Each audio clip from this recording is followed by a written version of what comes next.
Programação variada, conteúdo evangélico de verdade, compromisso com a palavra de Deus você encontra na TV CPAD, um canal cristão online gratuito destinado para todas as idades e estilos. São 14 programas fixos com conteúdo inédito toda a semana. Mulher Cristã Hoje, aconselhamento pastoral, mensagem de vida, geração JC, louvor e adoração, mercado de trabalho, cantinho da Tia Jo e muito mais. Acesse agora mesmo tvcpad.com.br. TV CPAD, a um clique de você.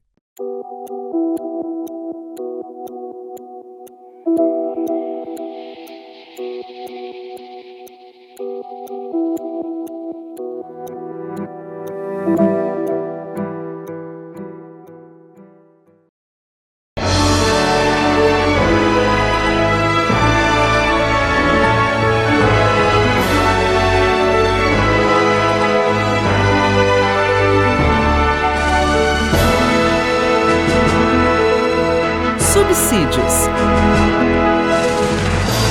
Lições Bíblicas Adultos. Lição 4. Perseverando na fé. Hoje falaremos sobre a parábola do juiz iníquo. Nessa parábola do juiz iníquo, a mulher deseja de forma abundante ser alcançada pela justiça, porém, o juiz que julga a sua causa a despreza e a ignora completamente. No entanto, por intermédio de sua persistência, ela consegue atrair a atenção do juiz, que a partir de então julga a sua causa. O juiz representa nessa parábola o extremo da força que, por intermédio de um julgamento particular, despreza o mais fraco, e a viúva representa o extremo da fraqueza e dos marginalizados. Porém, esta viúva recebe destaque pela dinâmica de sua ação frente a essa realidade marcada por uma extraordinária insistência e perseverança. O assunto central da parábola trata da perseverança na oração, fato esse destacado já no primeiro versículo de Lucas 18, que começa assim: e contou-lhes também uma parábola sobre o dever de orar sempre e nunca desfalecer. Através da perseverança, ela atraiu a atenção do juiz, demonstrando na persistência é que encontramos confiança na solução de uma causa. Esta viúva é um retrato dos servos de Deus, que confiam em sua ação por intermédio da fé. Já a figura do juiz iníquo é um contraste com o justo juiz, o nosso Deus, ou seja, faz contraste com o fato de Deus se importar com alguém que precisa obter uma resposta para a sua causa. Outro aspecto encontrado nesta parábola diz respeito ao fato de Deus não demorar-se em responder ao clamor dos seus servos. Em Lucas 18:8 está escrito: digo-vos que depressa lhes fará justiça. Quando, porém, vier o Filho do Homem, porventura achará fé na terra? Prezado professor, não se esqueça de que a fé vem pelo ouvir, e o ouvir da palavra de Deus que você estará ministrando. Consequentemente, não se esqueça de passar um tempo na presença do Senhor antes de entrar na sala de aula.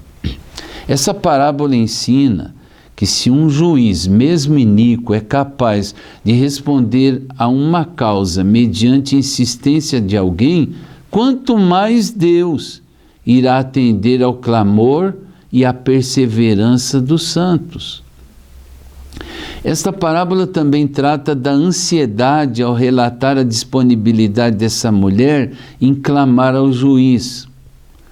A fé é uma marca indelével na vida dessa mulher, que mesmo diante do desprezo do juiz, manteve-se firme e perseverante, crendo que a sua causa teria a solução que ela precisava.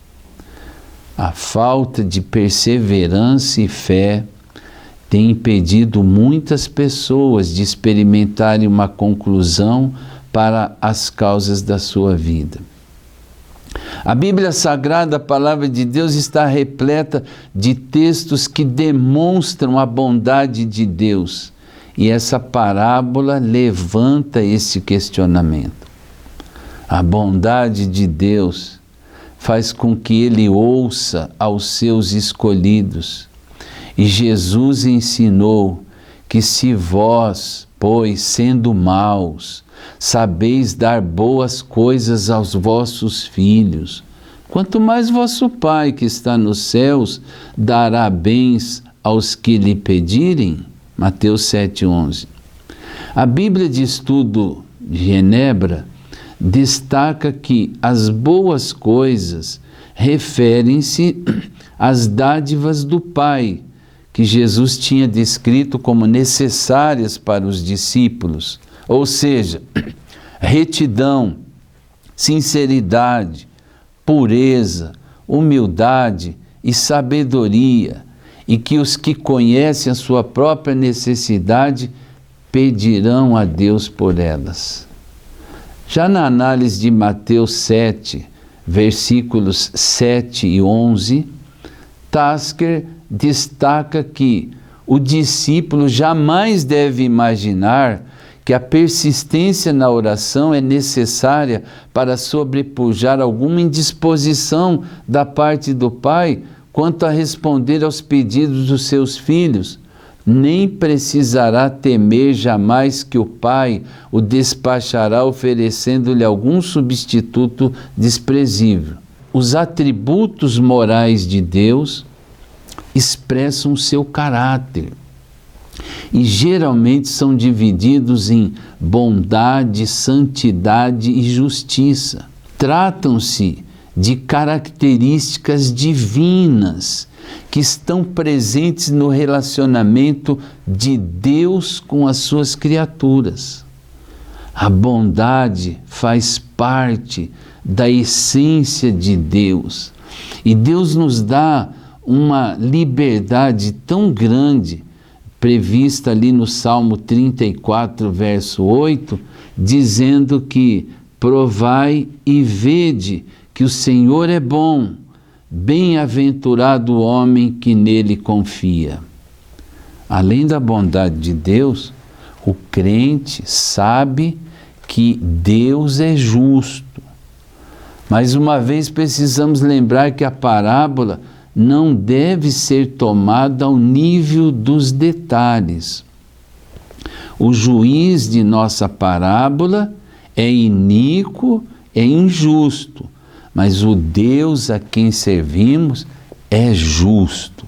E a justiça de Deus, assim como a paz de Cristo, excede a todo o nosso entendimento. Em Gênesis 18:15, o chama de juiz de toda a terra. Emílio Conde, uma figura tão especial que a nossa denominação teve já no passado, hoje ele se encontra com o Senhor, e foi um grande escritor e um dos pioneiros da nossa casa publicadora. Ele destaca que a justiça divina não é apenas um sentimento passageiro e falho, mas é um atributo essencial e infinito, através do qual os atos de Deus personificam a equidade, tornando-se assim modelo para que a equidade seja a lei do universo. Ele também destaca que a justiça divina não objetiva somente condenar, mas serve principalmente para galardoar os homens honestos, as mulheres honestas, que colocam a verdade acima dos interesses pessoais, e que é vã a tentativa de medir a justiça de Deus através das medidas humanas. Na parábola, encontramos uma pobre viúva pedindo justiça. Jesus está ensinando sobre o dever de orar e nunca, jamais desfalecer. Mas ao mesmo tempo, o mestre lembra um preceito da lei. Deus assume a nossa causa, conforme está escrito em Deuteronômio 10, nos versículos 17 e 18, que dizem: Pois o Senhor vosso Deus é o Deus dos deuses e o Senhor dos senhores, o Deus grande, poderoso e terrível, que não faz acepção de pessoas, nem aceita recompensas, que faz justiça ao órfão e à viúva, e ama o estrangeiro, dando-lhe pão e veste. Glória a Deus por esse Deus tão poderoso, tão maravilhoso, que estende as suas mãos para todas as pessoas. A perseverança da viúva é uma imagem para todos nós. E uma das características distintivas do Evangelho segundo Lucas é exatamente a oração. No seu ensino a respeito do Espírito Santo, Lucas nos mostra que Deus leva a efeito o seu propósito. Esta operação exige a atitude certa por parte do povo de Deus, que, de acordo com esse Evangelho, é a oração. O autor Charles Hodge destaca que a oração é a conversa da alma com Deus, e que um homem sem oração é necessário e totalmente irreligioso, não podendo haver vida sem atividade. A oração, queridos professores, tem o sentido de conversar, e um bom exemplo deste significado está em Mateus capítulo 6, versículo 6. Mas tu, quando orares, entra no teu aposento e, fechando a tua porta, ora a teu Pai, que vê o que está oculto, e teu Pai, que vê o que está oculto, te recompensará. Que Deus nos ajude nesse tempo tão corrido que quase nós descuidamos muitas vezes desse momento que Jesus sugeriu. Que o Senhor nos ajude nesta aula, que nós voltemos a esta prática orientada e sugerida pelo Senhor Jesus, de estarmos mais vezes e mais tempo no nosso quarto, com a porta fechada, para falar com o nosso Deus. E um momento de intimidade marcado pelo diálogo com Deus, numa manifestação relacional direta com Ele. A súplica tem o sentido de ser mais forte, dentro da ideia de que a oração é um diálogo calmo da nossa alma. Trata-se de uma oração insistente e perseverante, com a finalidade de pedir algo que vai muito além do nosso alcance, da nossa capacidade de solucioná-lo.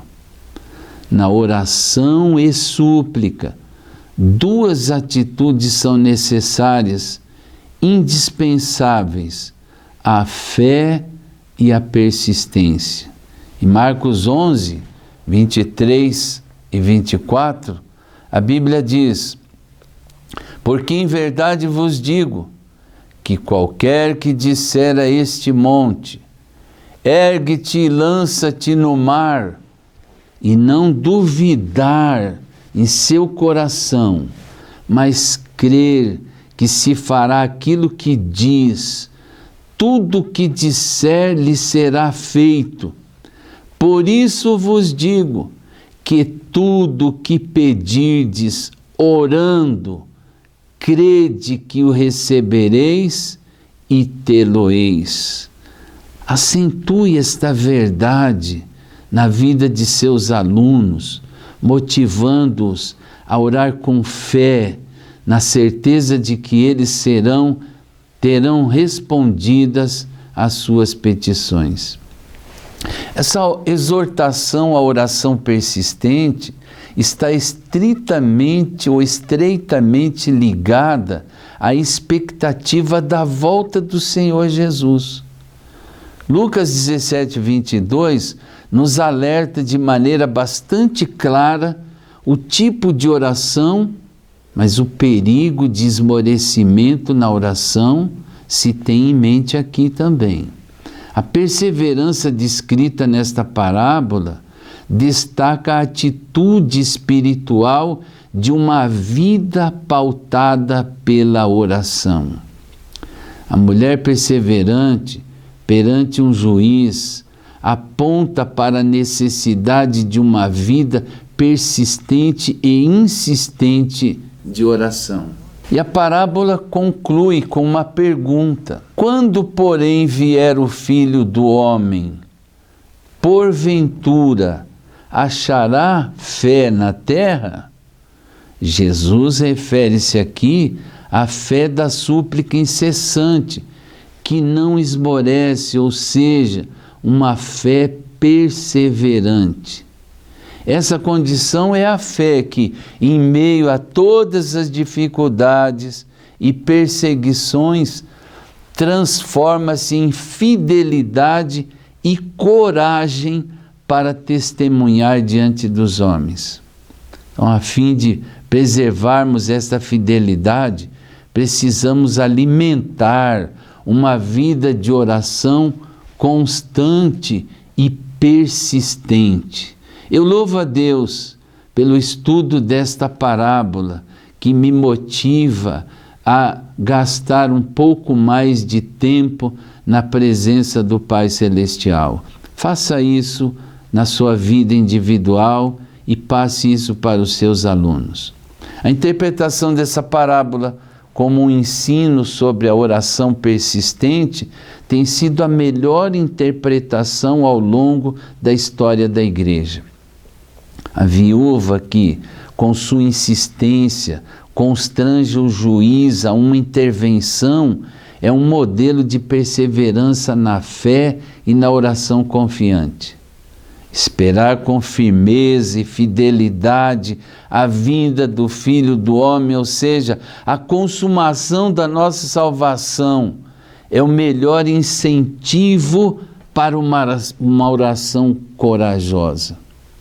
Concluindo, lembramos das palavras do Senhor Jesus que disse: no mundo tereis aflições, mas nós somos convocados a permanentemente invocar a Deus por socorro. Deus sempre fará justiça aos seus escolhidos que clamam a Ele com fé.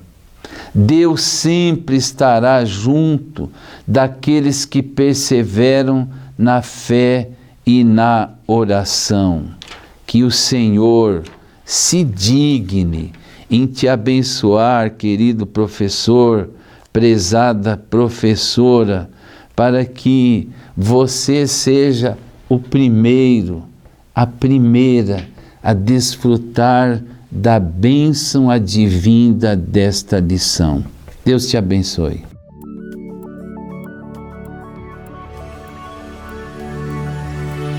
CPAD, a editora da Escola Dominical.